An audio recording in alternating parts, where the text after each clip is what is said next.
Hello प्यारे बच्चों, आप सभी का स्वागत है फिजिक्स प्रो एकेडमी में। उम्मीद करता हूँ आप सारे के सारे वीडियो देखते हुए कंटिन्यू आ रहे होंगे। आज अपन चैप्टर का जो लास्ट टॉपिक है वो लेके आएंगे, वो एनसीईआरटी के अकॉर्डिंग रहेगा। इसके बाद में इसी चैप्टर के जाना 2-3 वीडियो और आने वाले हैं, जो अपने नीट और फाउंडेशन के लिए जो एडिशनल टॉपिक रहेंगे और कुछ क्वेश्चंस रहेंगे, उनको किस प्रकार सिंप्लीफाई कर सकते हैं बहुत ही आसान तरीके से हैं, तो वो भी अपन क्वेश्चन लेके आएंगे। तो आपको वीडियो को कंटिन्यू देखते रहना। आज अपन जो बात करेंगे बहुत ही टॉपिक सिंपल है, आसान है। एक बार आपने क्लास में ढंग से समझ लिया तो इसके रिवीजन की भी आवश्यकता नहीं होगी। तो आज का जो टॉपिक रहेगा सार्थक अंक। तो सार्थक अंक क्या होता है? सार्थक अंक जानना किसी भी संख्या को प्रदर्शित करने के लिए जो शुद्धतम अंकों की आवश्यकता होती है, जो न्यूनतम शुद्धतम अंकों की आवश्यकता होती है, उसे ही बोलते हैं सार्थक अंक। यानी जितने कम से कम अंकों की आवश्यकता होगी उसे क्या बोला जाएगा? सार्थक अंक कहा जाएगा। अब सार्थक अंक के कुछ 4-5 पॉइंट याद रखने और उन्हीं पॉइंट के आधार पर सार्थक अंकों की निश्चितता तय की जाती है। तो जो टॉपिक है उसको ध्यान से देखना है और समझना है। सार्थक अंक। तो सार्थक अंक की परिभाषा किस प्रकार लिखेंगे या डेफिनेशन किस प्रकार लिखेंगे? किसी भी संख्या को प्रदर्शित करने के लिए आवश्यक जो शुद्ध अंकों की संख्या होती है उसे ही क्या बोलते हैं? सार्थक अंक। तो लिखता हूं, किसी भी संख्या को प्रदर्शित करने के लिए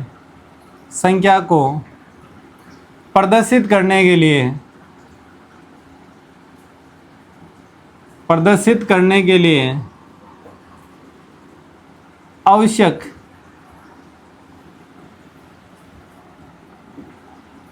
शुद्ध अंकों की संख्या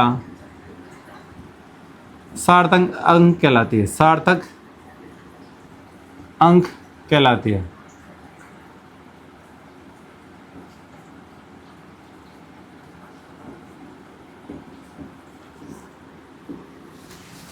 ना किसी भी संख्या को प्रदर्शित करने के लिए जो आवश्यक अंक रहेंगे उसे ही क्या बोलेंगे? सार्थक अंक। तो सार्थक अंकों में जानना, सबसे पहले जितने भी अशून्य अंक होंगे, अशून्य अंक का मतलब 1 से लेकर 9 तक, 1 2 3 4 5 6 7 8 9, ये सारे के सारे अंक किस में होंगे? सार्थक अंकों में सम्मिलित होंगे। तो पहले ही पॉइंट इसमें डाल के लिखेंगे, सभी अशून्य अंक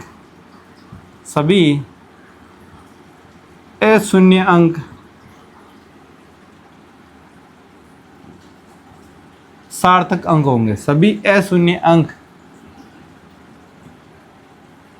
सार्थक अंक होंगे।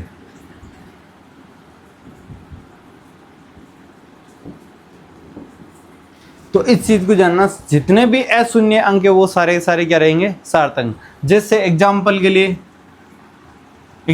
लिए मैंने यहाँ 0 1 2 3 इसमें बोल दिया आपको सार्थक अंकों की संख्या कितनी है। तो सार्थक अंक में शून्य अंक को सम्मिलित नहीं करेंगे। यहाँ पर जानना, जब सम्मिलित नहीं करेंगे सार्थक अंकों की संख्या कितनी हो जाएगी? 3। सार्थक अंकों की संख्या कितनी हो जाएगी? 3 अंकों की आवश्यकता होगी इस संख्या को प्रदर्शित करने के लिए। इसी प्रकार यदि यही संख्या इस प्रकार आ जाती तो भी सार्थक अंकों की संख्या कितनी होती? 3 ही होती। सार्थक अंकों की संख्या कितनी होती है? 3 ही होती है। यदि ये संख्या इस प्रकार आ जाती 0 1 2 3 0, तो भी सार्थक अंकों की संख्या कितनी होती? 3। यानी शून्य को सार्थक अंक में सम्मिलित नहीं करेंगे। शून्य को सार्थक अंक में सम्मिलित नहीं करेंगे। लेकिन यहाँ पर ये इसका एग्जाम्पल हो गया। दूसरा चीज समझा, यदि यही संख्या इस प्रकार आ जाती तो जानना सार्थक अंकों की संख्या कितनी होती? 4। इसका मतलब क्या है? 2 अशून्य अंकों के बीच में यदि शून्य आ रहा है, अशून्य अंक कौन सा? 2 और 3 है। इसके बीच में यदि कोई शून्य अंक आ रहा है तो वो सार्थक अंक में सम्मिलित किया जाएगा। इसको भी विशेष कर जानना है। तो 2 अशून्य अंकों के बीच में शून्य नहीं आ रहा है तो उन शून्य को सार्थक अंक में सम्मिलित नहीं करेंगे। यदि आ रहा है तो उसको सार्थक अंक में सम्मिलित करेंगे। तो अगला पॉइंट क्या हो जाएगा? दूसरा पॉइंट रहेगा, 2 अशून्य अंकों के मध्य आने वाले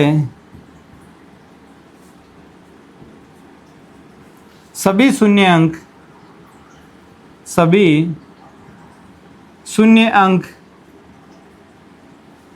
सार्थक अंक होंगे। सभी शून्य अंक सार्थक अंक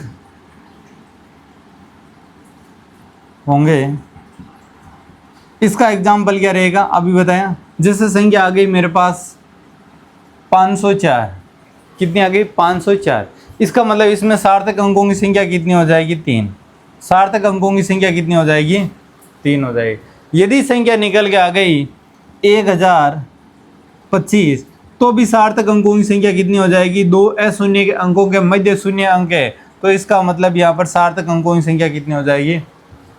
यदि संख्या आ गई 5001 तो भी जानना सार्थक अंकों की संख्या 2 अशून्य अंकों के बीच में जितने भी शून्य अंक आ रहे हैं वो सारे के सारे सार्थक हैं।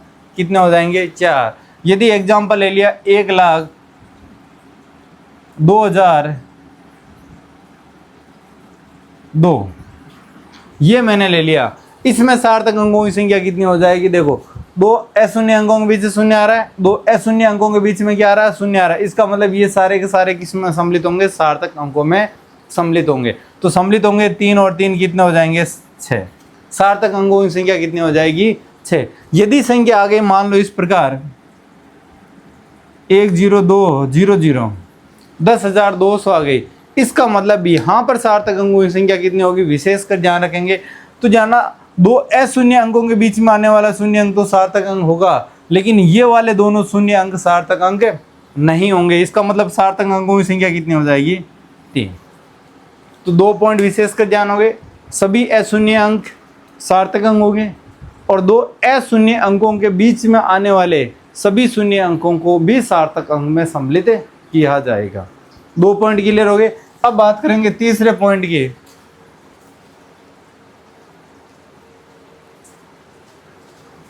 तीसरा पॉइंट है यदि कोई संख्या 1 से छोटी हो, यदि कोई संख्या किससे छोटी हो 1 से छोटी हो तो उनका सार्थक अंक किस प्रकार निकालेंगे।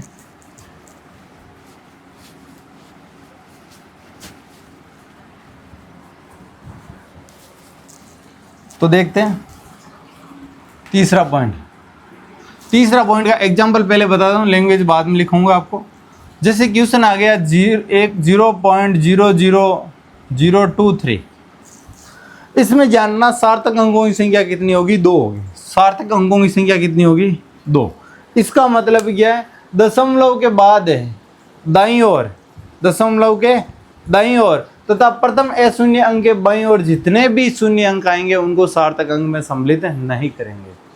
इस चीज को जानना, यानी पॉइंट के बाद में जो भी दशमलव आ रहा है और जो प्रथम अशून्य अंक आ रहा है उसके बाईं ओर आ रहा है, यहाँ से लेफ्ट राइट साइड में, यहाँ पर राइट साइड में और अशून्य अंक के लेफ्ट साइड में, राइट साइड में और यहाँ पर लेफ्ट साइड में जितने भी शून्य अंक आएंगे उनको सार्थक अंकों में सम्मिलित नहीं करेंगे। लैंग्वेज क्या लिखेंगे दशमलव के बाद दाईं ओर आने वाले सभी शून्य अंक तथा अशून्य अंक के बाईं ओर आने वाले सभी शून्य अंक सदैव सार्थक अंक में सम्मिलित नहीं किए जाएंगे। तो अगला पॉइंट लिख रहा हूं तीसरा, दशमलव के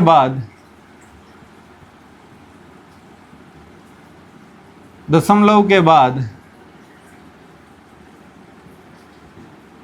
दाईं ओर तथा प्रथम अशून्य अंक प्रथम अशून्य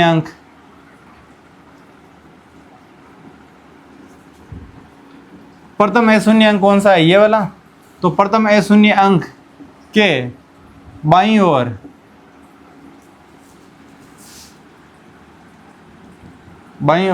आने वाले सभी शून्य अंक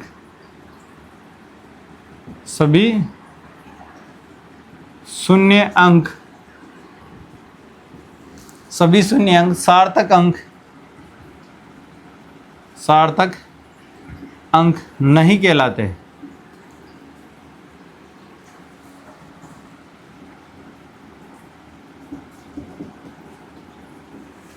तो जानना दशमलव के बाद यदि संख्या 1 से छोटी हो और यदि पॉइंट के बाद में शून्य आ रहा है और उसके बाद में कोई संख्या आ रही है, जैसे शून्य के अलावा संख्या आ गई 2, इसको बोलते हैं प्रथम अशून्य संख्या। तो इस प्रथम अशून्य संख्या के पहले और दशमलव के बाद में जो भी शून्य अंक आएंगे उनको सार्थक अंकों में सम्मिलित नहीं करेंगे। तो यहाँ पर सार्थक अंक कितने हो जाएंगे? 2 हो जाएंगे। दूसरा एग्जाम्पल यदि मैंने इस प्रकार ले लिया 0, 0, 1, तो इसमें सार्थक अंकों की संख्या कितनी हो जाएगी? 1। मैंने संख्या ले लिया 0.0002344, तो इसमें सार्थक अंकों की संख्या कितनी हो जाएगी? 4। जानना इन शून्य अंकों सार्थक अंक में सम्मिलित नहीं किया जाएगा। अब जानना अगला पॉइंट क्या रहेगा। जैसे एग्जाम्पल के तौर पर ले लूँ, ये सारे के सारे जीरो इनके पीछे आ जाते हैं। जैसे मैंने लिख दिया 1.100, तो इस कंडीशन में जानना सार्थक अंकों की संख्या क्या हो जाएगी? दशमलव के बाद में यदि कोई अशून्य संख्या है और इसके दाईं ओर का मतलब पीछे की ओर जितने भी शून्य अंक होंगे उनको सार्थक अंक में सम्मिलित किया जाएगा। इसका मतलब यहाँ पर सार्थक अंकों की संख्या कितनी हो जाएगी? 3। सार्थक अंकों की संख्या कितनी हो जाएगी? 3। जैसे संख्या ले ली यहाँ पर 2.2240। अब यहाँ पर सार्थक अंकों की संख्या पूछ ली तो क्या होगा? जानना सार्थक अंकों की संख्या 2 अंकों के बीच में यदि शून्य है तो वो तो सार्थक अंक में सम्मिलित हो गया होगा, और दशमलव के बाद में ये पॉइंट के पीछे अंतिम जो अशून्य अंक है उसके पीछे भी जो दाईं ओर आने वाले शून्य अंक सारे के सारे किसमें सम्मिलित होंगे? सार्थक अंक में। तो इसका मतलब यहाँ पर सार्थक अंकों की संख्या कितनी हो जाएगी? 4। तो इसको लैंग्वेज रूप में क्या लिखेंगे? पूरी लैंग्वेज, यदि संख्या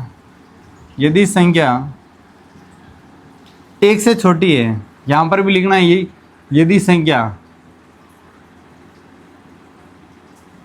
1 से छोटी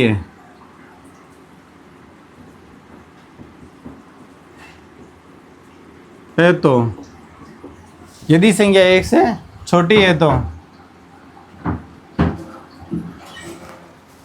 1 से छोटी है तो दशमलव के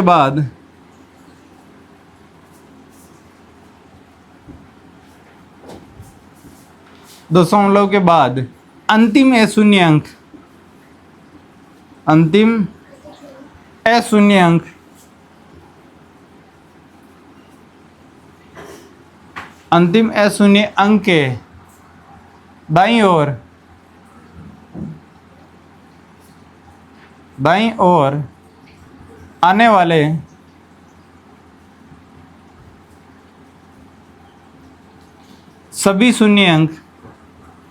आने वाले सभी शून्य अंक सार्थक अंक में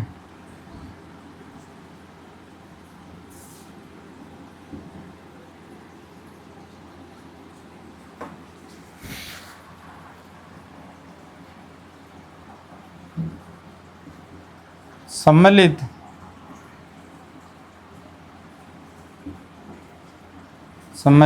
होंगे या शामिल होंगे।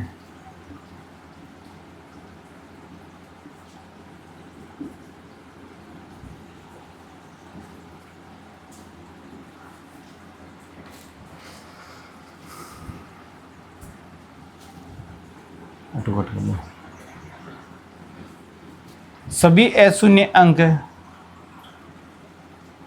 सम्मिलित होंगे या फिर होंगे। तो जानना यदि संख्या 1 से छोटी है तो दशमलव के बाद अंतिम अशून्य अंक के दाईं ओर आने वाले सभी शून्य, अच्छा यहाँ पर गलत लिख दिया, सभी शून्य अंक सार्थक अंक होंगे। तो जानना संख्या किस प्रकार, यदि पॉइंट से छोटी है, 1 से क्या हो? छोटी हो, उस कंडीशन में जो अंतिम शून्य अंक यहाँ पर क्या है? 1 है, इसके दाईं ओर इधर चलेंगे तो 2 0 आ रहा है, इसका मतलब दोनों के दोनों किस में सम्मिलित होंगे? सार्थक अंक में सम्मिलित होंगे। तो यहाँ पर संख्या कितनी आ जाएगी? 3। और यदि 1 से संख्या छोटी है तो इसका अंतिम शून्य अंक कौन सा है? 4 है, तो 4 के पीछे 0 1 आ रहा है, तो ये भी क्या होगा? सम्मिलित होगा।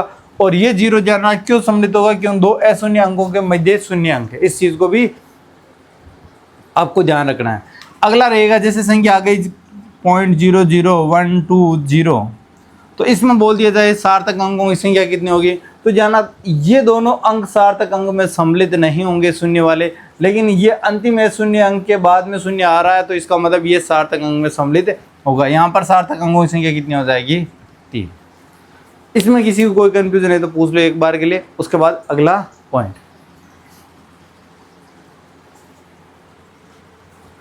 अगला 5वां पॉइंट क्या रहेगा,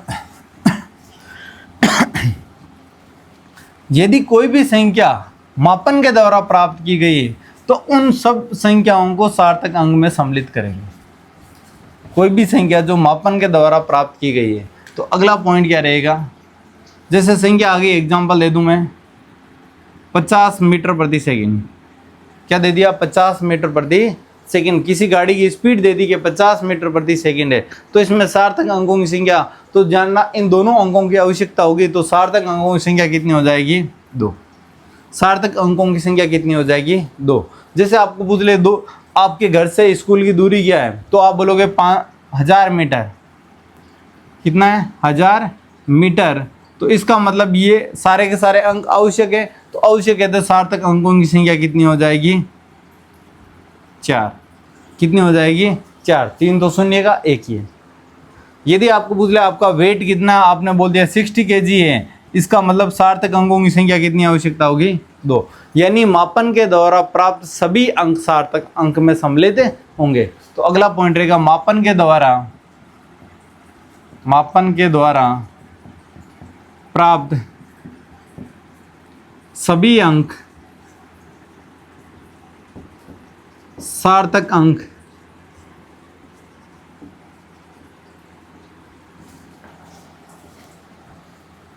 सार्थक अंक होते हैं।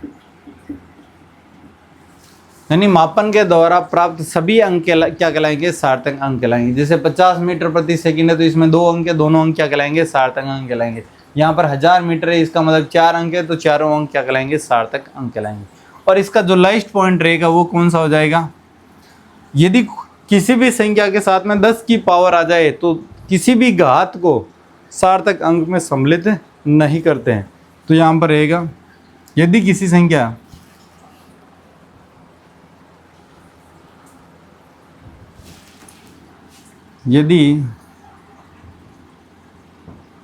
संख्या 10 की घातांक हो तो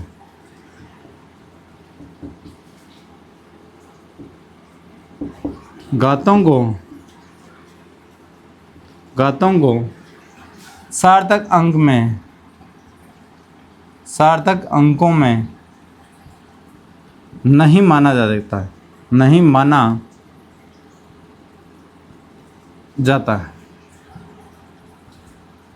यानी इसको सार्थक अंक में नहीं सम्मिलित करेंगे। जैसे आपको बोल दिया प्रकाश का निर्वात में वेग कितना है, तो आप लिखते हो 3 × 10 की पावर 8, तो इसका मतलब सार्थक अंकों की संख्या कितनी हो जाएगी, 1। सार्थक अंकों की संख्या कितनी हो जाएगी, 1। जैसे आपने इलेक्ट्रॉन का आवेश के बारे में बात किया 1.6 × 10 की पावर -19 है, तो इसमें सार्थक अंकों की संख्या कितनी हो जाएगी, 2। सार्थक अंकों की संख्या कितनी हो जाएगी, 2। तो जानना घातांक को सार्थक अंकों में सम्मिलित नहीं किया जाता है। अपने बिना अशून्य अंकों का लिख दिया, सॉरी 1 से बड़ी संख्याओं के लिए बता दिया और 1 से छोटी संख्याओं के लिए बता दिया। यदि कोई संख्या मध्य में पाई जाती है, जैसे दशमलव में हो, और इसका एग्जाम्पल देख लेते हैं।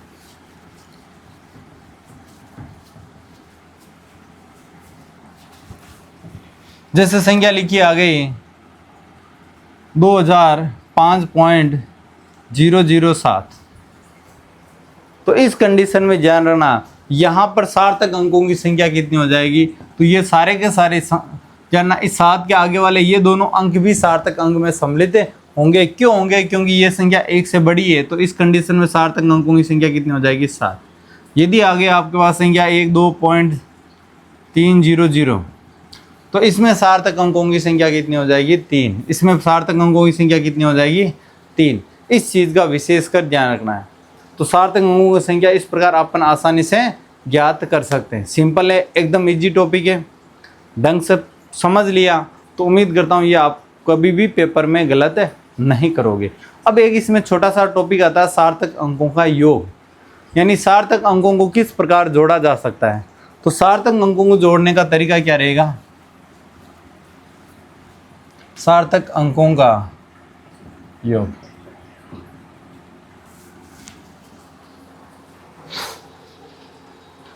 तो जानना, जो आपको संख्याओं को दिया गया है, जोड़ बाकी गुणा भाग कुछ भी कर सकते हो, गणितीय संक्रिया बोलेंगे अपन।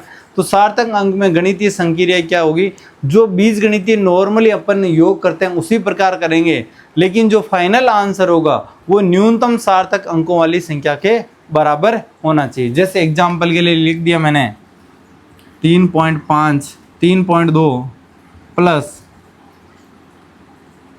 1.004 प्लस 0.04685, ये संख्या आ गई। बोला आपको योग करना सार्थक अंकों के साथ में। तो इस कंडीशन में आप सिंपली तरीका क्या अपनाओगे, जो संख्या दे रखी है उसको आप लिख दो, इसके पीछे जीरो लगा सकते हो, कोई प्रभाव नहीं पड़ेगा। 1.004 0, फिर 0.04685। जब आप सिंपल योग करते हो तो क्या लिखते हो, 005 तो 5, 008 तो 8, 0 6 4 और 6 10, तो 0 1 कैरी कर गया, 00415, और यहाँ पर क्या आ गया 2, और यहाँ पर क्या आ गया 4। अब जानना है यहाँ पर सार्थक अंकों की संख्या कितनी होनी चाहिए, 2 होनी चाहिए। सार्थक अंकों की संख्या कितनी होनी चाहिए, 2 होनी चाहिए। तो यहाँ पर इस अंक को क्या करेंगे, पूर्णांकित करेंगे, और पूर्णांकित करेंगे अभी रूल पढ़ेंगे। यहाँ पर सार्थक अंकों की संख्या कितनी हो जाएगी, 2 ही रहनी चाहिए। इसका मतलब इसका आंसर कितना हो जाएगा, 4.2 आंसर आ जाएगा। क्या आंसर आ जाएगा, 4.2। चाहे आप गुणा करो, चाहे भाग करो, चाहे वर्ग करो, चाहे कुछ भी करो, जो भी गणितीय संक्रिया करते हैं, सार्थक अंकों का योग पूछ लिया जाए तो इन जो संख्या अपन यूज कर रहे हैं उनमें जो सबसे न्यूनतम संख्या होगी वही आंसर के क्या होगा, सार्थक अंक में आंसर आने चाहिए। तो यही लैंग्वेज के रूप में लिखेंगे।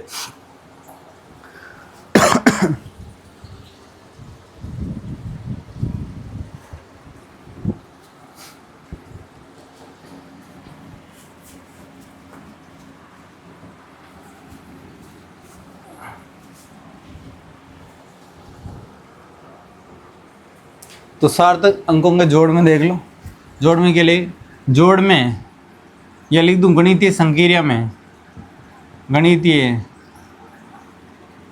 संक्रियाओं में दी गई सभी संख्याओं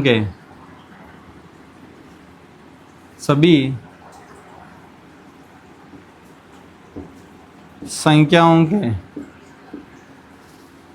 सार्थक अंक देखते हैं।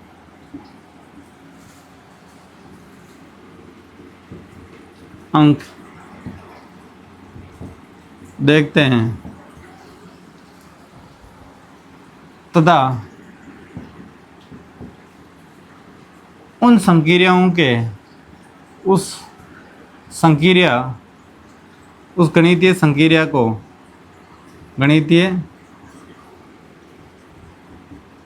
संक्रिया को पूर्ण करने के पश्चात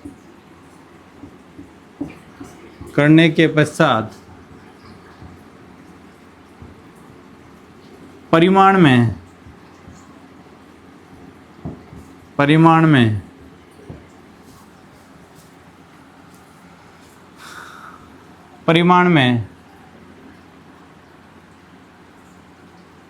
न्यूनतम सार्थक अंक, परिमाण में न्यूनतम सार्थक अंकों के साथ, परिमाण को लिख देंगे, परिमाण को न्यूनतम सार्थक अंकों के साथ लिखा जाता है।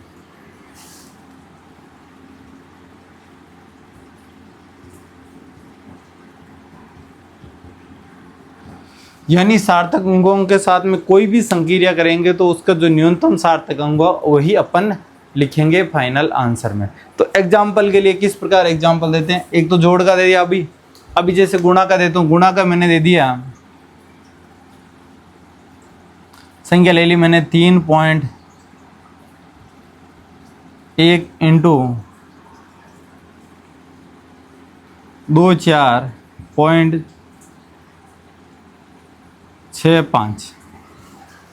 ठीक है, आपकी संख्या क्या आ गई, 3.1 इंटू 24.65, या फिर और ज़्यादा सिंपल कर दूं 1.1 कर देता हूं, कैलकुलेशन इजी हो जाएगा।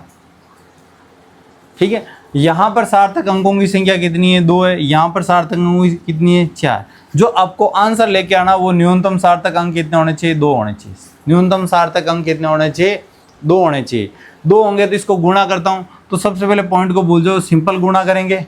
11 का गुणा 5 से किया तो 55 कैरी कर गया 5, 11 गुणा 6 से किया 66 और 5 71 कैरी कर गया 7, 11 और 4 41 कैरी कर गया 44 और 7 51 एक लिखेंगे कैरी कर गया 5, 11 2 22 और 5 27। कितनी संख्या बाद पॉइंट है, 2 और 1 3, तो 3 संख्याओं बाद में पॉइंट लगा दिया। अब ये तो आपका जो साधारण कैलकुलेशन था वो प्राप्त हो गया। आपको किसके साथ में देना, सार्थक अंकों के साथ में, और सार्थक अंक कितने, न्यूनतम 2 है, सार्थक अंक न्यूनतम कितने हैं, 2। इसका मतलब ये सारे के सारे संख्या अंक हट जाएंगे, तो यहाँ पर आंसर कितना हो जाएगा, 27। आंसर कितना प्राप्त हो जाएगा आपको, 27। और ज़्यादा इजी करने के लिए जानना, विशेषकर आपको एक संख्या और देता हूँ, जैसे संख्या दे दी मैंने 2 इंटू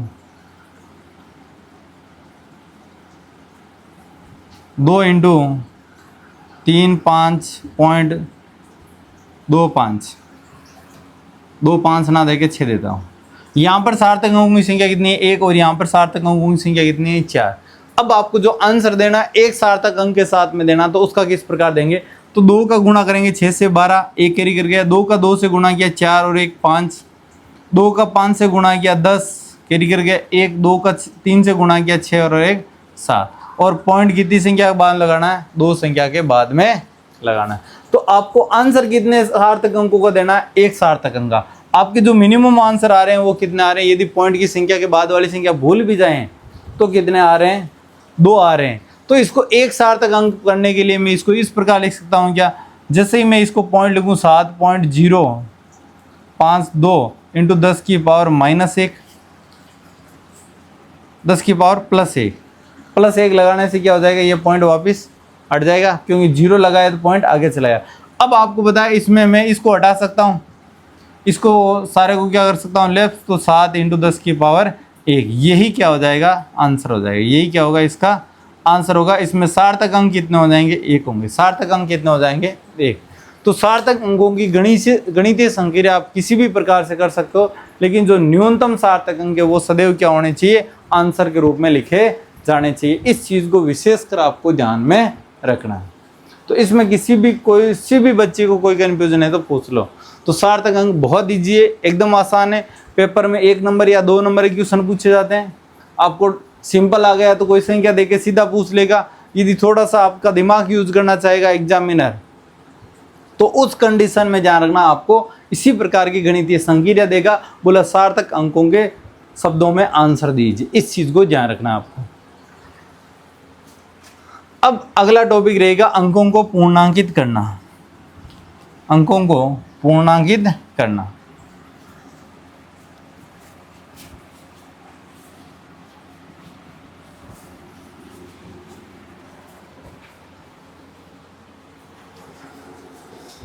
तो जानना, अब अपना टॉपिक रहेगा अंकों को पूर्णांकित करना।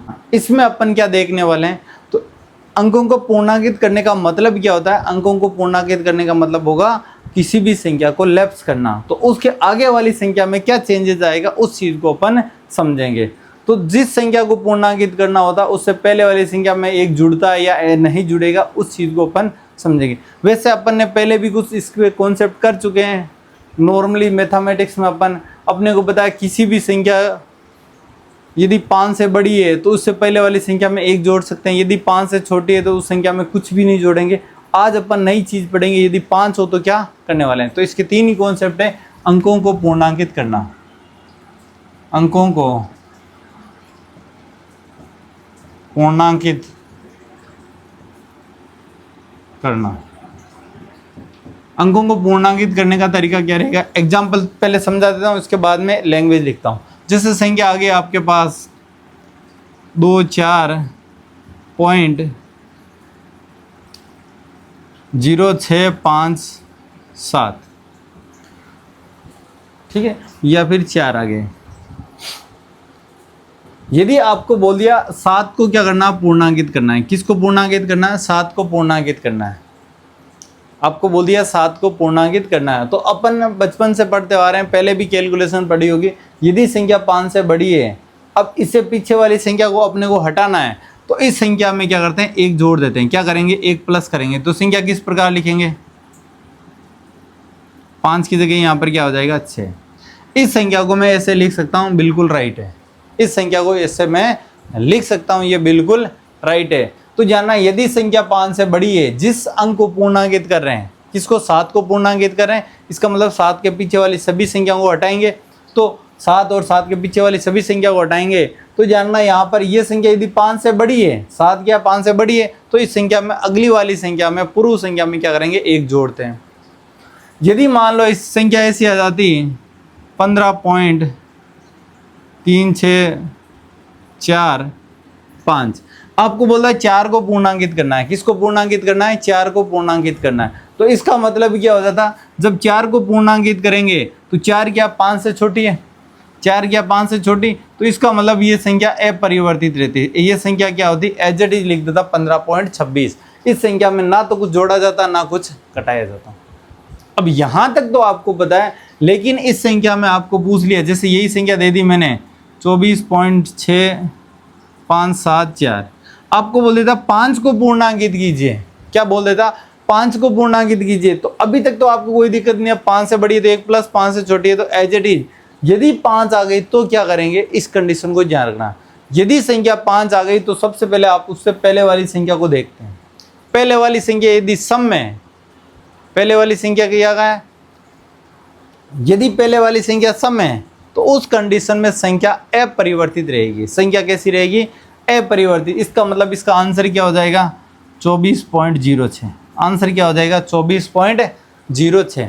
यदि संख्या विषम हो जाए, जैसे मैंने इसको लिख दिया 24.07584, आपको बोला 5 को पूर्णांकित करना है। किसको पूर्णांकित करना है, 5 को पूर्णांकित करना है। तो उस कंडीशन में इससे जैसी संख्या 5 दी है, इससे पहले वाली संख्या देखना। पहले वाली संख्या क्या है, 7 है। पहले वाली संख्या क्या है, 7 है। इसका मतलब ये विषम है, तो विषम संख्या होगी तो यहाँ पर इसको एक संख्या बढ़ा के लिखा जाएगा। तो आंसर क्या हो जाएगा, 08, 24.08। ये 3 पॉइंट पढ़ेंगे पूर्ण अंकों को पूर्णांकित करने के लिए। जो लैंग्वेज के रूप में लिख रहा हूँ, आपको ढंग से समझना है और देखना है।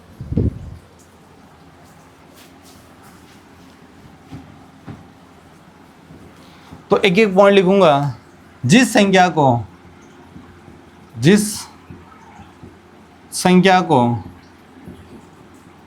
पूर्णांकित करना हो, पूर्णांकित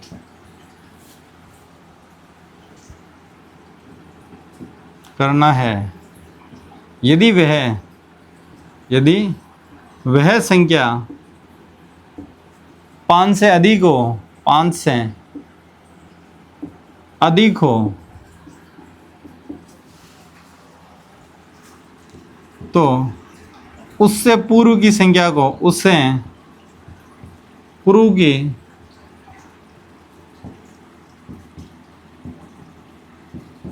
संख्या में, पूर्व की संख्या में एक जोड़ दिया जाता है।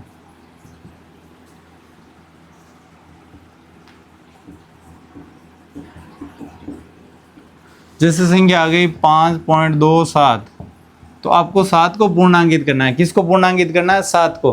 तो उस कंडीशन में आप क्या लिखोगे, 5.3। उस कंडीशन में क्या लिखोगे, 5.3। दूसरा पॉइंट क्या हो जाएगा, जिस संख्या को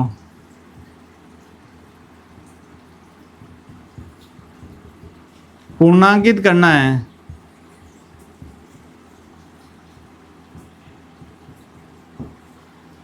यदि वह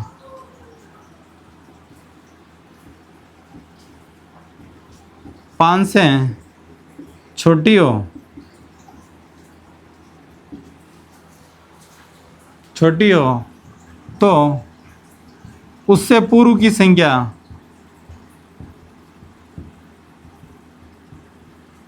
अपरिवर्तित रहेगी। इंक डाल देता हूं 1 मिनट। तो आज का टॉपिक जानना बहुत ही सिंपल है, आसान है। एक बार आपने क्लास को ढंग से देख लिया तो आप आसानी से इसको कर सकते हो। बहुत ही सिंपल तरीके से समझना है और ये भूलने वाला टॉपिक भी नहीं है। इस चीज़ को जानना या आपके 1 नंबर या 2 नंबर ये विशेषकर बना देंगे, ज़रूर बना सकते हैं, तो इसको ध्यान रखना है।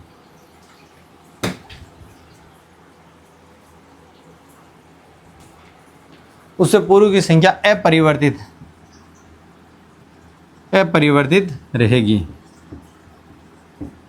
तो जैसे संख्या लिख दी मैंने एग्जाम्पल के लिए 3.234, आपको बोल दिया 3 को पूर्णांकित करना। आपको क्या बोल दिया? 3 को पूर्णांकित करना। 3 को पूर्णांकित करोगे तो संख्या क्या हो जाएगी? यहाँ पर 3.2, यही इसका क्या हो जाएगा? आंसर हो जाएगा। अब तीसरा पॉइंट क्या कहता है? जिस संख्या को पूर्णांकित करना हो, जिस संख्या को पूर्णांकित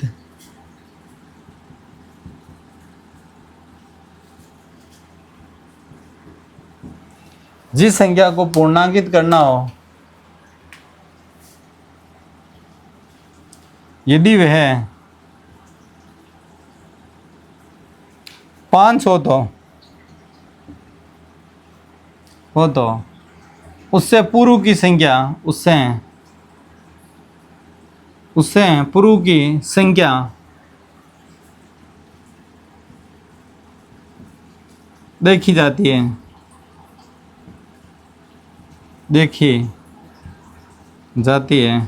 यदि वह सम संख्या है,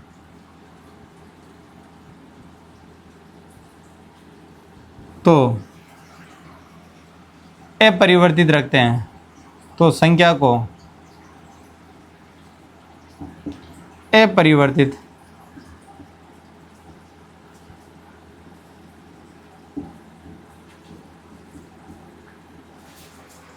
और यदि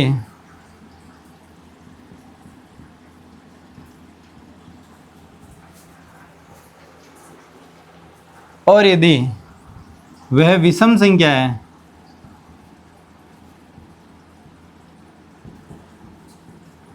तो उसमें 1 जोड़ देते हैं।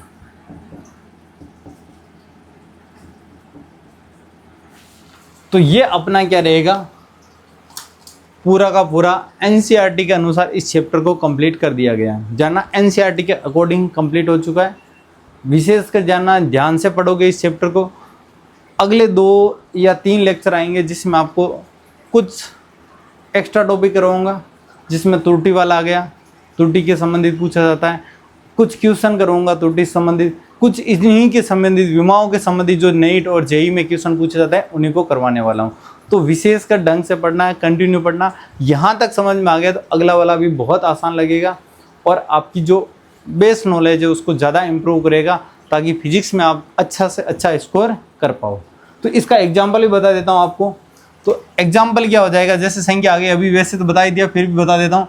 5.25 आपको बोल दिया 5 को पूर्णांकित करना है, तो 5 से जस्ट पहले वाली संख्या कौन सी है? 2 है, सम संख्या है, तो ये अपरिवर्तित रहेगी और आंसर कितना हो जाएगा? 5.2। यदि संख्या इस प्रकार आ जाती 5.35, आपको बोल दिया जाए किसको पूर्णांकित करना है? 5 को पूर्णांकित करना है, पहले वाली संख्या विषम है तो संख्या क्या हो जाती है? 5.4। इसको विशेषकर ध्यान रखो। तो जानना, अच्छे से पढ़ना है, कंटिन्यू वीडियो देखते रहना। एनसीईआरटी के अनुसार कंप्लीट। यदि कोई बच्चा केवल और केवल एनसीईआरटी को फोकस कर रहा है तो यहाँ तक बहुत है उसके लिए, और इसमें से उम्मीद करता हूँ किसी के भी एक भी नंबर नहीं कटेगा। फिर भी आपको कोई डाउट हो कमेंट बॉक्स में ज़रूर कमेंट किया करो। वीडियो कैसा लगा, उसकी क्वालिटी कैसी रही, उसकी वॉइस क्वालिटी कैसी रही, आपको देख के कुछ समझ में आया या नहीं आया, आपको पूर्ण समझ में आया, कुछ भी नहीं समझ में आया, जो भी आपका मन दिल करे उस दिल के अनुसार आपको कमेंट करना है। कमेंट सभी को करना ज़रूरी है, बहुत ज़्यादा ज़रूरी, ताकि मुझे भी पता लगे कौन कौन से बच्चे देख रहे हैं। इसीलिए मैं सबसे लास्ट में बोल रहा हूँ, कमेंट करना बहुत ज़्यादा ज़रूरी है, ताकि मुझे पता चल जाएगा एंड तक वीडियो कौन कौन बच्चा देख रहा है। तो वीडियो देखते रहना, उसको शेयर करना है ज़्यादा से ज़्यादा, और सारी वीडियो देखते रहनी है। नोट्स अपने टेलीग्राम चैनल पर अवेलेबल है। यदि किसी के पास नोट्स नहीं मिल रहे हैं, टेलीग्राम चैनल पर नहीं जुड़ पा रहा है, तो वो मुझे व्हाट्सएप पर इन नंबरों पर मैसेज कर सकता है। कृपया कॉल ना करें, विशेषकर ध्यान रखना 9461546210। इन नंबर पर आप मुझे व्हाट्सएप पर मैसेज कर सकते हो। नोट्स के लिए कोई डाउट हो तो क्वेश्चन भेज सकते हो, लेकिन कॉल कोई नहीं करेगा। विशेषकर जानना, ऐसी परिस्थिति नहीं आनी चाहिए कि ज़्यादा से ज़्यादा कॉल करके परेशान किया जाए। तो वीडियो देखते रहना, ज़्यादा से ज़्यादा शेयर करते रहना। वीडियो देखते रहो। बहुत बहुत धन्यवाद। मेरी शुभकामनाएं आपके साथ में सदैव बनी रहेगी।